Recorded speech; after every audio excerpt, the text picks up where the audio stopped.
வணக்கம் சார். வணக்கம். எப்படி இருக்கீங்க? நல்லா இருக்கேன்ப்பா. நல்லா இருக்கு. ரொம்ப ரொம்ப சந்தோஷமா இருக்கு உங்களை பார்த்ததும் இன்டர்வியூ பண்றதும். பட் அதுக்கு மேல ரொம்ப இமோஷனலா இருக்கு அப்படின்னு தான் வந்து சொல்லணும் சார். ஏன் அப்படின்னா என்னோட வாழ்க்கையில ஒவ்வொரு நாளுமே உங்களை கடந்து போகவே போகாது. ஏன்னு கேளுங்க. ஏன் அப்படின்னா ஏதாவது ரொம்ப கஷ்டம் இருங்க, ஏன்னு கேட்டுக்கிறேன். ஏன் அப்படின்னா ஏதாவது ரொம்ப கஷ்டமா இருந்தாலும் ஃபர்ஸ்ட் எடுத்து உங்களோட காமெடி சீன்ஸ் பார்ப்பேன். மனசு அப்படியே கொஞ்சம் இதமா வந்துட்டு இருக்கு. போன் எடுத்து யாருக்கிட்டையும் சேட் பண்ணாலும் நாங்க யூஸ் பண்ற ஜிஃப் ஸ்டிக்கரும் உங்களோடது தான். எந்த மீம்ஸ்னாலும் அதுலயும் நீங்க இருப்பீங்க. யாருக்கிட்டையும் போன் பேசினாலும் டைலாகும் உங்களோட தான் சார் வருது. ஸோ எங்களோட ஒவ்வொரு நாளுமே நீங்க எங்க கூட எப்பவுமே இருக்கீங்க. ரொம்ப சந்தோஷமா இருக்கிறதுக்கான காரணமும் நீங்க தான் சார். எனக்கு மட்டும் கிடையாது, நிறைய பேருக்கு இந்த மாதிரி வந்துட்டு இருக்கும். ஆமா இல்ல பாருங்க, எல்லாருக்குமே அப்படிதான் இருக்கு. அதுக்கு ரொம்ப ரொம்ப பெரிய நன்றிகள். தேங்க்யூ டியா. ஓகே, சோ இப்போ வந்துட்டு மாரிசன் படத்துக்காக நிறைய விஷயங்கள் நம்ம வந்து உங்ககிட்ட பேச போறோம் sir. First of all trailer வந்து பார்த்தேன். இது வரைக்குமே வடிவேலு சார் பார்க்காத ஒரு சாயல்ல வந்துட்டு நீங்க நடிச்சிருக்கீங்க.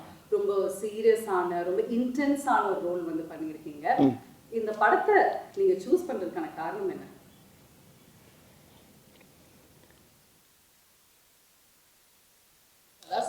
பவர்ஃபுல் ஐஸ் வந்துட்டு தெரியுது. அதாவது நான் எத்தனையோ கதைகள் கேட்டிருக்கேன். இது வரைக்கும் நீங்கள் சொன்ன மாதிரி, திவ்யா சொன்ன மாதிரி நிறைய காமெடி படம், காமெடியில் தான் அதிகமாக கவனம் செலுத்தினேன். நகைச்சுவையில் போவேன், எல்லாம் பண்ணுவேன். சில கதைகள் வந்து பிளாக் காமெடியோட வரும், சில கதைகள் வேறு மாதிரி இருக்கும். இப்போ மாமன்னன் பார்த்துருப்பீங்க, அது ஒரு மாதிரியான ரெட்ஜைனில் பண்ணப்படாது. இப்படியே பண்ணிகிட்டு இருக்கும்போது இப்படி மாமன்னன் வந்ததுக்குனால எனக்கு இன்னொரு கதை வந்து எனக்கு ஒருத்தர் சொன்னார். இந்த படத்துடைய ரைட்டர் கிருஷ்ணமூர்த்தி. அவர் சொல்லும்போது ரொம்ப நேரம் புரியல எனக்கு. அவரை திரும்பி துருவ இன்னும் மறுபடியும் சொல்லுங்கள், இன்னொக்க சொல்லுங்கன்னா அந்த கதைக்குள்ளே என்னால் போகவே முடியல. திருப்பி இன்னும் அந்த சீனை சொல்லுங்கள், அடுத்து இன்னும் அந்த முதல்ல ஒரு சீன் சொல்லுங்கள், அப்படியே ஒவ்வொரு சீனை திரும்ப திரும்ப திரும்ப திரும்ப அவர்கிட்ட கேட்டு உள்வாங்குறேன். வாங்கினா அவர் எங்கிட்ட போகிறாரு, அப்படி போகிறாரு. இந்த சடை பண்ணும்ல பெண்களுக்கு போன அந்த 3 சடை பின்னால் போடுற மாதிரி பல சடை போடுற மாதிரி, இந்த ஒரு படத்தை முனியாண்டி விலங்குல பல பக்கம் சடை போட்டிருப்போம்ல, அது மாதிரி பல பெண்டுகள் வருது இல்லை பல. ஆனால் கதை பார்த்தீங்கன்னா கேட்க கேட்க கேட்க கேட்க அந்த கதையே வேற மாதிரி இருக்கு. அது வித்தியாசமான கதையாக இருக்கேன். ரொம்ப நேரம் யோசனைட்டே இருக்கேன். அப்போ திரும்ப ஒரு 1 ஹவர் கேட்கக்கூடிய கதையை ஒரு 2 ஹவர் 3 ஹவர் அவர் கிருஷ்ணமூர்த்தி கேட்குறேன். ரொம்ப வித்தியாசமாக இருக்கு, நல்லா இருக்காரு சார். யார் பண்ணுறாரு அப்படின்னு கேட்டேன். சௌத்ரி சார் சூப்பர் கூட்லேருந்து பண்ணுறாங்க சார். அவருடைய கோபுருஷர் வந்து முகேஷ் சார் அப்படிலாம் சேர்ந்து எல்லாம் பண்ணுறாங்க. சரி சரி சரி அப்படிங்கும்போது அப்போ அந்த கதையை இப்போ இந்த கதைக்கு நான் பேசிகிட்டு இருக்கும்போது வேறு இதில் யார் இன்னொரு ஆள் யார் அப்படின்னு கேட்குறப்ப அவர் இன்னும் சொல்ல மாட்டேங்கிறார். இல்லை சார் கொஞ்சம் 2-3 நாள் உங்களுக்கு அந்த சஸ்பென்ஸ் வந்துடும் அப்படின்னாரு. அது நான் என்னே சொல்லிட்டீங்க, இன்னொரு ஆர்டிஸ்ட் யாருங்கிறத சொல்லுங்கன்னா அப்புறம் ஃபுல்லாக கதையை கட்டினா கதை எனக்கு பிடிச்சி போச்சு. இப்போ 2 நாள் திருப்பி மீட் பண்ணுறாரு. மீட் பண்ணோன்னே இந்த கதை வந்து சார் இல்லை பௌத் சார் பண்ணுறாரு சார் அப்படின்னாரு. எனக்கு பயங்கர சந்தோஷமாயிடுச்சு. அவரும் இப்போ தான் நம்ம மாமன்னன் காம்பினேஷன் உங்களுக்கு அந்த காம்போ இருக்குல்ல உங்களுக்கு, அவரா சூப்பராக இருக்குமே அந்த காம்பினேஷன் அவர் கூட பண்ணுறப்போ அந்த படம் எப்படி இருக்கிறது அவனுக்குள்ள நானும் கிருஷ்ணன் சார் ஓட்டி பார்த்தோம். ரொம்ப திருப்பி இன்னொரு மீட்டிங்கில் வர்றாரு சார். இதில் வந்து டேரக்டர் என் ஃப்ரெண்டு அப்படின்னா அங்கே அருமையான அற்புதமான மனிதர் கிருஷ்ணமூர்த்தி மாதிரி அவர் ஒருத்தர் சுதீஷ் சங்கர். அவர் வந்து பார்த்தா அவர் தெய்வ பக்தி. அந்த ஷூட்டிங்கில் எடுக்கும்போது திருவண்ணாமலைக்கு போனால் கேப்பில் போனால் திருவண்ணாமலை சுற்றிக்கிட்டே இருப்பார். ஆமாம், எங்கே ஆளை காணாம நம்ம யூரிங்கின்னு போகிறதுக்குள்ள ஒரு மலையை சுற்றி இருந்துருவார். அந்த அளவுக்கு அவர் ஒரு பக்திமான ஒரு அருமையான டைரக்டர். அவரை பற்றி சொன்னோன்னா அவர் அந்த சைடில் அவர் டைரக்ட் பண்ணுற மாதிரி இவர் ஒன்லி ரைட்டர் மாதிரி அவர் பேசிக்கிட்டாங்க. சார் உங்களுக்குள்ள அண்டர்ஸ்டாண்டிங் தான், எனக்கு ஒன்றும் பிரச்சனை இல்லை. பௌத் சார் சொன்னாராம் வடிவேல் சார் தான் நல்லா இருக்கும் அப்படின்னு சொன்னதா நான் கேள்விப்பட்டாரு. நீங்க நான் தான் வந்து இன்டர்வியூ பண்ணேன் ஃபஹத் சார். சோ கண்டிப்பா இந்த கதை உங்களுக்கு தெரிஞ்சிருக்கும் அப்படின்னு நினைக்கிறேன். அவர் வந்து என்ன சொன்னாருன்னா, ஃபர்ஸ்ட் நாங்க டீமோட உட்காந்து டிஸ்கஸ் பண்ணும்போது இந்த கதாபாத்திரத்துக்கு வடிவேல் சார் மாதிரி ஒருத்தர் இருந்தா கரெக்டா இருக்கும் அப்படின்னு சொன்னாங்க. அதுக்கப்புறம் வடிவேல் சாரே இருந்தா நல்லா இருக்கும் அப்படிங்கிற மாதிரி மாறி இருக்கு. அப்புறம் மலையாளத்துல பண்ண வேண்டிய படம் இது தமிழ்ல வடிவேல் சாருக்காகவே பண்ணணும் அப்படிங்கிற வந்து மாறி இருக்கு அப்படின்னு சொல்றாங்க. நீங்க இதை எப்படி பாக்குறீங்க? ஐயோ, பெரிய அவர் சொன்ன வார்த்தை எனக்கு வந்து மனசை ரொம்ப நெகிழ வைக்குது. என்னன்னா, எனக்கு எப்படி நீங்கள் எப்படி செய்யோ அது மாதிரி எனக்கு பெரிய லட்சம் கோடி மக்களில் எவ்வளோ பேர் ரசிக்கிறோ, அதில் அவரும் எனக்கு பெரிய ரசிக்கிறவர். என் நேரம் பார்த்தாலும் அப்பா வந்து உங்களை பாடுறா, வடிவேல் இப்படி பண்ணுறாரு பாடுறா அப்படின்னு சொல்லுவார். அப்பாவும் நானும் எங்கள் ஃபேமிலியெல்லாம் பயங்கர ஃபேன் அவங்களுக்கு அப்படின்னாரு. அப்படியே சார், நான் சின்ன பிள்ளைலேருந்து 12வது படிக்கிலேருந்து உங்கள் பார்த்துக்கிட்டேங்க சார், நான் பயங்கர தீவிர ஃபேன் சார் நான் அப்படின்னு மாமன்னே என்கிட்ட ரொம்ப நேரம் சொல்லியிருந்தாரு. இப்போ இந்த படத்தில் ரொம்ப நெருக்கமாக உட்காந்து பேசக்கூடிய அளவுக்கு இந்த படத்தில் அவருக்கு கூட எனக்கு ஒரு வாய்ப்பு கிடைச்சது. அது அவர் கூட பண்ணுறப்ப மராக்கல் அறியேன். அப்புறம் ஹீரோ நான் வந்து அவர் தான் ஹீரோன்னு இன்னும் சொல்லிக்கிட்டு இருக்கேன். எனக்கு ஹீரோ அவர் தான். இல்ல, இதுல இன்னொரு ட்விஸ்ட் இருக்கு. ஒரு கேள்வி அவர்கிட்ட வந்து நான் கேட்டேன், யார் சார் இந்த படத்துல ஹீரோ? ஏன்னா 2 பேருமே ட்ரெய்லரை பார்க்கும்போது ஈக்குவலா இருக்கு கேரக்டர். எனக்கு ஒரு கன்ஃபியூஷன், யார் சார் இதுல ஹீரோ, நீங்களா இல்ல வடிவேல் சார் அப்படின்னு கேட்கும்போது அவர் சொன்னாரு, இல்லவே இல்லைங்க, 100% வடிவேல் சார் தான் ஹீரோ அப்படின்ட்டாரா? ஆமா, நீங்க என்னன்னா வந்து ஃபஹத் சார் ஹீரோ அப்படின்னு சொல்றீங்க. அதாவது ஒரு கை இந்த கை 2 கையும் சேர்ந்து கட்டில தானே சத்தம் கேட்கும். அது மாதிரி அவரு நான் சேர்ந்து இணைந்த கைகள் இந்த மாதிரி அவர் கூட நடிச்சது எனக்கு பெரிய பாக்கியம் அப்படிதான் நான் நினைக்கிறேன். ஆனா அவர் என்னைய பெருசா சொல்றாரு. எப்படியோ இந்த படத்துல அந்த கதை வந்து அருமையான கதை தான் அந்த படத்துல கண்கள். அது அந்த படத்துடைய டைரக்டரும் அந்த டீமு நல்ல டீம். அதான் முக்கியமான ஆள் யாரான்னு கேட்டீங்கன்னா இப்போ நான், அவர் sir Bhagavath sir, director Sudheesh Shankar, Krishnamurthy sir. அதில் இன்னொரு பெரிய விஷயம்னா நம்ம யுவன் சார். ஆமாம், அது நீங்கள் கேட்கறதுக்கு மேலே நான் சொல்லிட்டோமா? ஆமாம், யுவன் சார் வந்து அந்த படத்தில் அப்படியே தள்ளி இருக்கார். பிரமாமா அவருடைய இசையெல்லாம் கேட்குறப்ப ரொம்ப அருமையாக இருக்குது. அதை விட இன்னொரு ஒரு பெரிய எல்லா டெக்னிக்ஸுமே சூப்பராக. இந்த கேமராமேன் ஒரு ஆள் இருக்கார், கலைன்னு ஒரு பேர். உண்மையிலே கலை டைப் உள்ளதான் கேமராமேன் கலை. அந்த படத்தை அவர் அழகா அந்த படத்துக்குள்ளே போகிறப்ப ஒரு மலையாள சினிமாக்குள்ளே போய் நடிச்சு வந்த மாதிரியும் இருக்கு எனக்கு. ஆனால் தமிழ் படம் தான். அவங்க என்ன தமிழ்ல இருந்து எடுத்துட்டு மலையாளத்துக்கு போகுது. இப்போ அந்த கதையுடைய போக்கு அது எல்லாம் பார்த்தா நேச்சுரலா இருக்கு. அந்த லொகேஷன் போனப்ப எல்லாம் நான் கேரளா போயிட்டு வர மாதிரியே இருக்கும். நம்ம ஊர்ல தான் எடுக்கிறாங்க எல்லாம். அங்கிட்டு இங்க போறாங்க, இங்க ஒரு திருவண்ணாமலை போனா ஒவ்வொரு லொக்கேஷன் பாத்தீங்கன்னா இங்க ஒரு 35 கிலோமீட்டர் 40 கிலோமீட்டர் மலைக்கு அடியில அடிவாரம் யானை வர்ற ஏரியா அங்கிட்டான் போய் எடுக்கிறது. ஆனா பார்த்தா அப்படியே அந்த கதைக்கும் அந்த கதையோடு சேர்ந்து பொறும் பார்த்துங்க அந்த லொக்கேஷன். அது அப்போ ஆர்டிஸ்ட் வேலை செய்யவே ஆசையாக இருக்கும். அப்படி ஒரு அழகான ஒரு படம், மக்களுக்கு ரொம்ப கண்டிப்பா ட்ரெய்லர்ல பாக்கும்போதே அவ்வளவு ஃப்ரெஷ்ஷா இருக்கு, அழகா இருக்கு. சீன்ஸும் ஃப்ரேம்ஸும் அதுல உங்க எல்லா பேருமே உள்ள ஆடியன்ஸே கதைக்குள்ள வந்துட்டா பண்ணா படத்தை வெளியே போக முடியும். இன்டர்வியூ தான் உள்ள போக முடியும். அது வரைக்கும் கதைக்குள்ளேயே வந்துடுவாங்க எல்லாரும். அப்படி அந்த கதை, அந்த ஈர்ப்பு எனக்கே ஒரு பெரிய வாழ்க்கையில் கிடைச்ச ஒரு புது அனுபவமா இருக்கு எனக்கு. Super sir. சரி, இந்த கதை இந்த வழியில நான் பார்த்தது இல்லை. ஆமாவா? நான் ஃபர்ஸ்ட் வந்தோன்னே எனக்கு இந்த கதையை கட்டு சரி என்ன இது காஸ்டியூம் சார் அப்படின்னு. அப்போ கிருஷ்ணமூர்த்தி சார் தான் வந்தார், ரைட்ரு. வந்து ஒரு சில்லு எடுத்தார். ஒரு ஃபேன் செட்டு போட்டு இன் பண்ணி நிற்கிறேன்.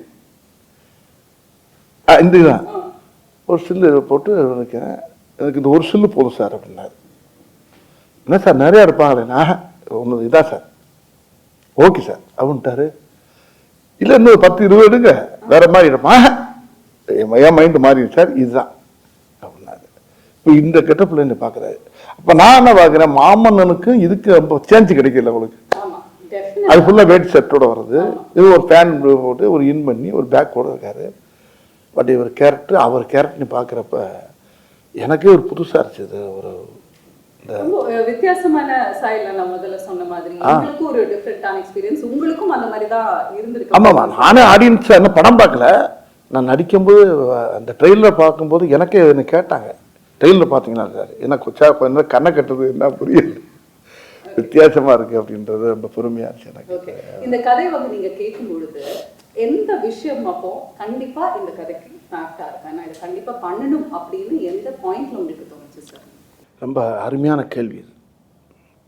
இந்த கேள்வி தான் இந்த பேட்டியிலே ரொம்ப முக்கியமான கேள்வின்னு நினைக்கிறேன். இது எப்படின்னா,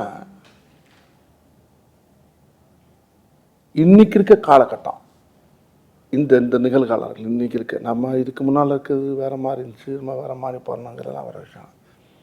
இன்னைக்கு காலங்களில் இன்னைக்கு இருக்க இளைஞர்கள் மத்தியில் இன்னைக்கு நிறைய இன்னைக்கு வந்து இந்த இந்த இந்த கதை ரொம்ப ஒரு சமூக விழிப்புணர்வை ஏற்றக்கூடிய சொல்கிற அளவுக்கு இந்த கதையில் அந்த திரைக்கதை அமைஞ்சிருக்கு. ஆமாம், பொதுவாகவே இப்போ நானும் ஹீரோ கிடையாது, யாரும் கிடையாது கூட வச்சுக்கோங்க, இந்த கதை தான் ஹீரோ. அவ்வளோ அற்புதமான விஷயத்த டைரக்டரும் கதாசிரியர் இந்த படத்தை ரொம்ப அருமையாக இயக்கியிருக்காங்க. ரொம்ப முக்கியமான விஷயம் என்னன்னா, மக்கள் இந்த படத்தை பார்க்குறப்ப ஒரு ரொம்ப பேருக்கு ஒரு பெரிய விழிப்புணர்வாக இருக்கும். அது ஒன்று. இதில் நடிச்சிருக்க ஆர்டிஸ்ட் அத்தனை பேருமே இந்த கதையோடு நல்லா பின்னி பிணைஞ்சிட்டாங்க எல்லாரும், எல்லா பேருமே. இதில் பவுட் சார் கிடைச்சது வந்து இந்த படத்துக்கு அது இன்னும் மெருகேற்றி இருக்குது. அதுதான் இன்னொன்று அந்த இப்போ இந்த ட்ரெயிலரை பார்த்து எல்லோரும் ஆளுக்கு ஒரு கதை எழுதுறாங்க, ஒவ்வொரு கதையாக எழுதிட்டு வர்றாங்க. இப்போ அந்த கதையில் 4-5 கதை எங்களுக்கு கிடச்சிருக்கு. அதே டைரக்டர் ஆட்டையை போட்டு பண்ணலாம்னு இருக்காரு மறுபடியும். ஆமாம், செகண்ட் பார்ட் தேர்ட் பார்ட்னு இல்லை, அவங்க சொன்னது அது புதுசாக இருக்குது, அது ரொம்ப இன்ட்ரெஸ்டிங்காக இருக்குது. ட்ரெயிலரை வச்சு அவங்க ஒரு கதை சொல்லிட்டு இருக்காங்க, இது நல்லா இருக்கே, இது அது இது அதோட இது ஒரு ஒவ்வொரு மாதிரியா இருக்கு. ஆனால் அந்த கதையில் இருக்க விஷயங்கள் வந்து மக்களுக்கு ரொம்ப படமாக நீங்கள் பார்க்குறப்ப அந்த ஆடியன்ஸ் எந்திரிச்சு கை தட்டுற அளவுக்கு அந்த படம் அந்த இயக்கியிருக்காங்க. ஆமாம், இந்த படத்துல சஸ்பென்ஸாவும் நிறைய விஷயங்கள் பொறுத்து வந்து பார்க்கணும். ஓகே, நீங்க இந்த படத்துல நடிச்ச நடிகர்கள் பத்தி சொன்னீங்க, முக்கியமா நம்ம கோவை சரளமாவும் வந்து நடிச்சிருக்காங்க. உங்களோட காம்பினேஷன் பல வருடங்கள் கழிச்சு ஸ்கிரீன்ல பாக்குறேன். அவங்க கூட சேர்ந்து இல்லைனாலுமே இந்த படத்துல அவங்க ஒரு வித்தியாசமான கேரக்டர் அவங்க பண்ணியிருக்காங்கல்ல, ரொம்ப சீரியஸாக பண்ணியிருக்காங்க, அவங்க ரொம்ப நல்லா பண்ணியிருக்காங்க. அவங்க சும்மாவே அவங்க வந்து பிறவி ஆர்டிஸ்ட், அவங்கள சொல்லவா வேணும் உங்களுக்கு. அவங்க எந்த கேரக்டர் கொடுத்தாலும் அசத்திட்டு போகிறாங்க. அதை தமிழ் சினிமாவில் அவங்க இன்னொரு மனோரமா மாதிரி வச்சுக்கங்களேன். அவங்க இந்த படத்தில் வேற மாதிரி அவங்க பண்ணியிருப்பாங்க. சூப்பர். ரொம்ப வருடங்கள் கழிச்சு நீங்க இந்த படத்துல நடிக்கும்போது அனுபவம் எப்படி இருந்தது சார் அம்மா கூட? அவங்களுக்கு எனக்கு அதிகமாக காம்பினேஷன் வராது. அப்படி இருந்தாலும் ஒரு சில இடத்துல காம்பினேஷன் இருப்போம். அவங்க ஒரு போலீஸ் ஆஃபீஸராக வராங்க, அது வேற மாதிரி இருக்காது. சரி, இந்த கதாபாத்திரத்துக்கு டெஃபினட்டா ஒரு டிஃப்ரெண்டான லுக் உங்களுக்கு வந்துட்டே இருக்கு. பட் நீங்க எப்படியெல்லாம் வந்து ட்ரெயின் எடுத்தீங்க சார்? ஏதாவது ட்ரைனிங்கோ இல்ல இதுக்கு வந்து நீங்க ஏதாவது ஸ்பெஷலா ரிஹர்சல்ஸோ அந்த மாதிரி ஏதாவது? இல்லை இல்லை இல்லை இல்லை இல்லை, அந்த கதையை நல்லா உள்வாங்கினேன். ஒரு வரைக்கும் 100 தடவை உள்வாங்கினேன். வாங்கி அந்த கதாபாத்திரத்தை வந்து உள்வாங்கும் போது எனக்கு அதான் சொல்லலை, படம் ரிலீஸுக்கு முன்னால் இந்த கேள்விக்கெல்லாம் சரியான விட கொடுப்பேன் நான். என்ன இது முடிஞ்சதுக்கு அப்புறமா நீங்க எல்லாத்தையும் வந்து சொல்லி இருந்திருப்பீங்க, கொஞ்சம் யோசனை வேண்டியா இருக்கு. ரொம்ப அதை நிறையா உள்வாங்கும் போது இந்த கதை இன்னைக்கு சமுதாயத்துக்கு தேவைப்படுது, சொல்லணும், இந்த கதையை சொல்லி ஆகணும். அதுக்கு என்னை தேர்ந்தெடுத்தது வந்து பகவத் சாருங்கும் போது ரொம்ப பயங்கர ஆச்சரியமா இருக்கு எனக்கு. இல்ல, மாமன்னன் படம் அப்போ கூட மாரி செல்வராஜ் சாரும் அண்ட் உதய சாரும் வந்து சொல்லியிருந்தாங்க, என்னதான் வந்துட்டு எல்லாருமே இருந்தாலும் ஃபஹத் சாருக்கு வந்து செட்டில் சரி எப்பவுமே வந்து வடிவேல் சார் மேலே அவ்வளோ ஒரு பிரியம். சீக்கிரமா வந்து அவர் கூட போய் உட்காந்து பேசுவாங்க, நிறைய விஷயங்கள் உட்காந்து பேசிட்டு இருப்பாங்க அப்படின்னு எல்லாம் வந்து சொன்னாங்க. என்ன மாதிரி விஷயங்கள் வந்து நீங்க அவ்வளோ டிஸ்கஸ் பண்ணுவீங்க? அண்ட் உண்மையாலுமே அவருக்கு உங்க மேல அவ்வளோ பிரியம், பட் எந்த அளவுக்கு உங்களை அந்த ஒவ்வொரு சீனையும் அவர் சொல்லுவார்கிட்ட, நான் நடித்த சீனை பூரா அவர் சொல்லி காட்டுவார் எனக்கு. ஓகே, நான் அவர் படம் ரொம்ப அதிகமாக கொஞ்சம் கம்மியாக தான் பார்த்துருப்பேன். ஆனால் என்ன அவர் படிப்படியாக பார்த்துருக்காரு, ஒவ்வொரு படத்தையும் பார்த்து அந்த காமெடி அவர் சொல்லி சொல்லி சிரிப்பார் என்கிட்ட. சொல்லும்போது எனக்கு அப்புறம் நான் அந்த காமெடி எப்படி நடந்துச்சு, எப்படி நடந்துச்சு, இப்படி ஒவ்வொரு சம்பவத்தையும் நான் ஸ்பாட்டில் என்ன நடந்துச்சு, நான் நடித்த இடங்களை அப்புறம் சொல்லிட்டு அவரை சிரிக்க பற்றிருப்பேன். ஆமாம், அது எத்தனை தடவை பார்த்தாலும் அவர்கிட்ட நிறைய இன்னும் சொல்லிக்கிட்டே இருப்பேன், அவரும் சிரிச்சுக்கிட்டே இருப்பார். அவர் கைத்தட்டி செத்துக்கிட்டு இருப்பார். ஓகே. சோ அந்த மாதிரி மாரிசன் படத்தோட ஷூட்டிங் ஸ்பாட்ல ஏதாவது இன்ட்ரஸ்டிங்கான சம்பவங்கள் நடந்திருக்கா சார்? இந்த படத்துலையா? அது நிறையா நடந்திருக்குது. நிறையா ஏகப்பட்ட காமெடி நடக்கும். இப்போ நானே அவருக்கு ஏதாவது சொல்லுவேன்ல, அவர் சொன்னோன்னா டக்குன்னு இவர் வந்து சார் இந்த இடத்துல இது வச்சா நல்லா இருக்குமா அப்படின்னா டக்குன்னு அவர் டக்குன்னு அவரை பார்ப்பார். யாரை? கிருஷ்ணமூர்த்தியை, ரைட்ரு. ஒன்று ரைட்ரு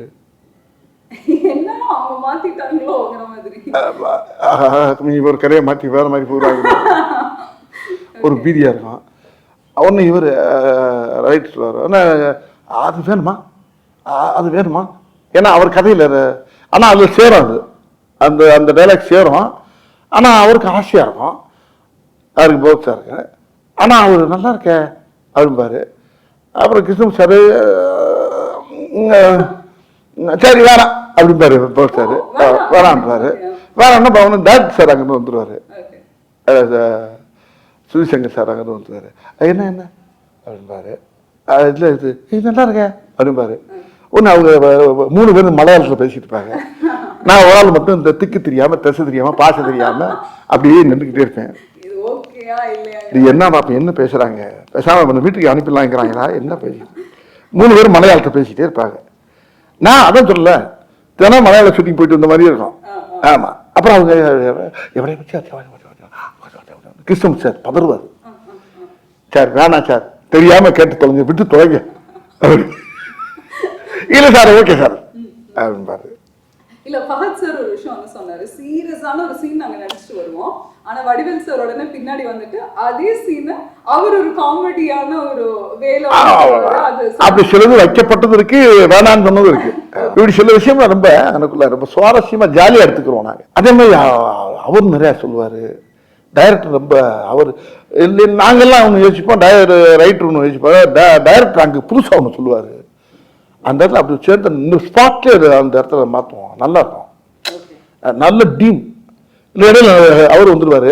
சில நேரத்தில் இந்த தமிழில் சில வார்த்தை எங்களுக்கு புரியாது. அவர் ரைட்டர் நல்லா தமிழ் பேசுவார், கிருஷ்ணமூர்த்தி சார். அவர் டைரக்டர் சார் கொஞ்சம் தமிழ் அப்படியே போயிட்டு வருவார். இது மலையாளம் இல்லை, நீங்க அப்புறம் அங்க இருந்து கேமரா பண்ணுவாரு. என்ன என்ன ஓ சார் இது இந்த தமிழ்ல வந்து இது வரும் சார், மலையாளத்தில் அப்படி வரும். ஓ சார் அப்படியா, இது எப்படி சொன்னா நல்லா இருக்கு அப்படி இப்படி 2 பேரும் அந்த அந்த எல்லாம் தாய் இல்லையா, எல்லாம் பூரா அதானே, ஒரு தாய் புள்ள தானே, எல்லாம் நாங்கெல்லாம் சேர்ந்து 2 மொழியும் சேர்ந்து அதில் விளாண்டுருப்போம் பாருங்க. பிரமாமா, உண்மையிலே நல்ல அனுபவம், நல்ல படம், மக்களுக்கு சொல்ல வேண்டிய ஒரு நல்ல விஷயத்த விழிப்புணர்வாக்குற அளவுக்கு ஒரு படத்தை கொடுத்துருக்காங்க. Super sir, very nice. இதுல ரொம்ப ஒரு டீப்பான விஷயம் என்னன்னா, அல்சைமர்ஸ் பேஷண்டா வந்து நீங்க நடிச்சிருக்கீங்க, அதாவது மறந்து போற ஒரு விஷயம். ஸோ அந்த மாதிரி கதையை தாண்டி நிஜ வாழ்க்கையில நீங்க ஏதாவது மறந்து போய் எங்கேயாவது மாட்டின அனுபவங்கள் இருக்கா? நல்ல வார்த்தை அது. இது எப்படின்னா, எல்லாருக்குமே இந்த வியாதி இருக்கு, எல்லாருக்குமே அந்த வியாதி இருக்கு. இந்த வியாதி இல்லாதவங்களே கிடையாது. ரொம்ப பேரும் இது ரைட்டர் வந்து என்கிட்ட சொன்னபோது கிருஷ்ணன் சார் சொன்னாருன்ற. இப்போ பொதுவாக பாருங்கள், நம்ம வீட்டில் நம்ம அம்மாவாக இருக்கணும், ஒய்ஃபாக இருக்கணும், யாராக அந்த கார் போயிட்டு இருக்கணும் 50 கிலோமீட்டருக்கு அங்கிட்டு, ஐயோ வீட்டில் அதை மறந்து வந்துச்சு, ஐயோ ஐயோ வண்டியை வச்சுட்டு இதை வச்சுட்டு பேக்கை வச்சுட்டு வலையில வச்சுட்டு அப்படி ஒரே ஒன்று பார்த்தா அந்த டிரைவர் என்ன செய்யாது அவன் ஓட்டிக்கிட்டு இங்கே ஃபேமிலி கத்துற பாட்டு ஒரே ஏதோ ஒரு பேக்கை வச்சுட்டு வந்தாலாம், அவன் ஓரமாக வண்டி நிப்பாட்டிக்கலாம். ஏப்பா எப்படி கொண்டு வர முடியுமா, எங்க 70 கிலோமீட்டர் வந்தாச்சுங்க. இப்படிலாம் நடக்கும், நிறைய பார்த்துப்போம் வாழ்க்கையில், எல்லார் வீட்லையும். எல்லார் வீட்லையும் அது பெரிய ஒரு முக்கியம். அந்த மறக்கிறது ரொம்ப. இப்போ பாருங்க, நான் இப்போ காரில் வந்துருந்தேன், துண்டை மறந்துட்டேன். இந்த துண்டை வீட்டில் வச்சுட்டு வந்தா கையில் துண்டு இல்லாமல் இருக்க முடியாரா, ஐயோ அந்த தவளை காணாமடான்னு சொல்லிட்டு வந்தேன். வெளியே வந்து பார்க்குறேன், டவுசர் பையில் இருக்கு, இங்கே என்ன இருக்கு, அந்த ஆட்டை தோல்ல போட்டு தருவாங்கல்ல, அது மாதிரி நிறைய விஷயங்கள் மறதிங்கிறது வந்து வாழ்க்கையில் மனுஷனோட ரொம்ப கலந்துருச்சு இன்னைக்கு. அப்போ அந்த மறதிங்கிறத எப்படிங்கிறத அந்த இடத்துல அது எனக்கு இந்த கதையில் வந்து ரொம்ப உதவியாக இருந்துச்சு. ஓகே, நிஜ வாழ்க்கையில என்ன சார் நினைக்கிறீங்க? இது ஒரு பர்சனல் குவெஸ்டன். மறந்து போறது வந்துட்டு அது ஒரு பாசிட்டிவான விஷயமா இல்ல அது ஒரு நெகட்டிவ் அப்படின்னு நினைக்கிறீங்களா? ஏன்னா நிறைய சம்பவங்கள் நம்ம மறந்தா போதும் அப்படின்னு வந்து தோணும். அதனால நிறைய நெகட்டிவும் இருக்கு. பட் நீங்க எப்படி சார் இதை பார்க்க? ஆமாம், அது மறதிங்கிறது வந்து பெரிய ஆபத்தான விஷயம் இல்லை. மறதிங்கிறது எவ்வளோ பெரிய விஷயம். டைரக்டர் என்கிட்ட சொன்னார், முதல்ல நேரத்தை மறக்கிறது, அப்புறம் இடத்த மறக்கிறது, அப்புறம் தன்னை மறக்கிறது. தன்னை மறந்தாச்சுன்னா உயிரோடு இருந்து பிரயோஜனம் இல்லை. அப்படி ஒரு வியாதி எனக்கு இந்த படத்தில். அதுக்கப்புறம் கல்யாணம் எனக்கு அப்படி ஒரு வியாதி எனக்கு அந்த படத்தில் இருக்கு. அதைத்தான் நானும் படத்தை பார்க்கணும்னு ஆசையாக இருக்கேன். இன்னும் பார்க்க நான் ட்ரெய்லர் பார்த்துட்டு தான் இருக்கேன்.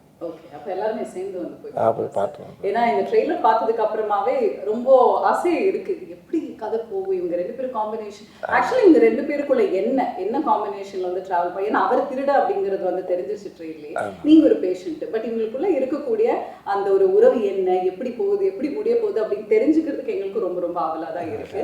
நீங்க வந்து சொன்னீங்க லொகேஷன்ஸ் எல்லாம் அவ்வளோ அருமையா இருக்கு, சூப்பரா இருந்ததுன்னு. முழுக்க ஒரு ரோட் ட்ரிப் கதை மாதிரி வந்துட்டு ஃபீல் ஆகுது. அந்த மாதிரியா சார்? நீங்க அப்படி பேசிட்டே கதையை பூரா கேட்குறீங்களா? இப்போ ஆமாம், படம் பாருங்க. படத்தை பார்த்துட்டு அடுத்து இன்னொரு பேட்டி இருக்குல்ல, வெட்டி உள்ள இருக்குல்ல. இப்போ இன்னொரு விஷயம் என்னன்னா, சௌத்ரி சார் எனக்கு பேசினார். இப்போ உங்களை பேசுறதுக்கு முன்னால் என்கிட்ட பேசினார். இந்த படத்துடைய producer super good Choudhary sir பேசினார். வடிவேல் படத்தை பார்த்தேன், பயங்கர சந்தோஷமாக இருக்கேன் நான். ஆனால் என்ன சௌத்ரி சார் என்ன ராமாவடியில் 98வது படம் அது. எனக்கு ரொம்ப ரொம்ப ரொம்ப ரொம்ப ஹாப்பியாக இருக்கேன் ஐயா நான். ஆமாம், நல்லா பண்ணியிருக்க, பகுத்து எல்லாமே நல்லா பண்ணியிருக்கீங்க.